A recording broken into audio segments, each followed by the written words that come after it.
आपसे पूछूं तो किसी के रिटायरमेंट प्लानिंग में अगर हम रिटायरमेंट का वो नंबर देखें तो क्या होना सही रहेगा? एग्जाम्पल लेते हैं, मान लीजिए आप 40 साल की उम्र में कोई अगर सोच रहा है कि 60 साल में मुझे रिटायर होना है और मेरा एक्सपेंस जो है वो 50,000 होगा, तो आपको चाहिए 6 लाख रुपए, राइट? 6% का रिटर्न आपको चाहिए, जो हम SWP से ले सकते हैं। सच्चाई ये है कि वो 50,000 का जो एक्सपेंस है वो 50,000 नहीं रहेगा। अगर हम 6% का भी इन्फ्लेशन लेते हैं तो 5 साल के बाद वो 67,000 पर मंथ हो जाएगा और 10 साल के बाद वो 90,000 हो जाएगा। तो आप ये सोचिए सिनेरियो कि 10 साल के बाद जब आपको 90,000 आपको निकालना होगा, तो आपका जो विड्रॉल है वो 10 से 11% हो जाएगा।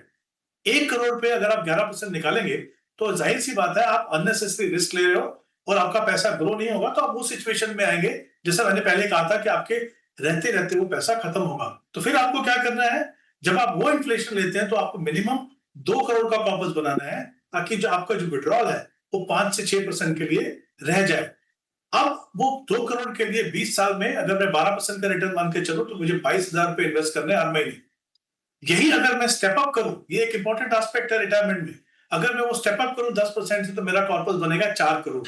तो आई थिंक ये कुछ इंपॉर्टेंट एस्पेक्ट है निवेशकों को समझने के लिए। पहली बात कि जो अपना कॉर्पस बनाए, उसको जो जो आपको रिटायरमेंट का जो गोल बनाते हैं उसको आप टारगेट को रिवाइज करते रहिए जैसे जैसे आपका जो लाइफस्टाइल बदलता है। और जो आपकी लास्ट एक्सपेंस है, जनरली आप ये अज्यूम करके चल सकते हैं कि उसका 70 to 80% पैसा आपको रिटायरमेंट के बाद चाहिए। तो ये कुछ इंपॉर्टेंट एस्पेक्ट है मुझे लगता है।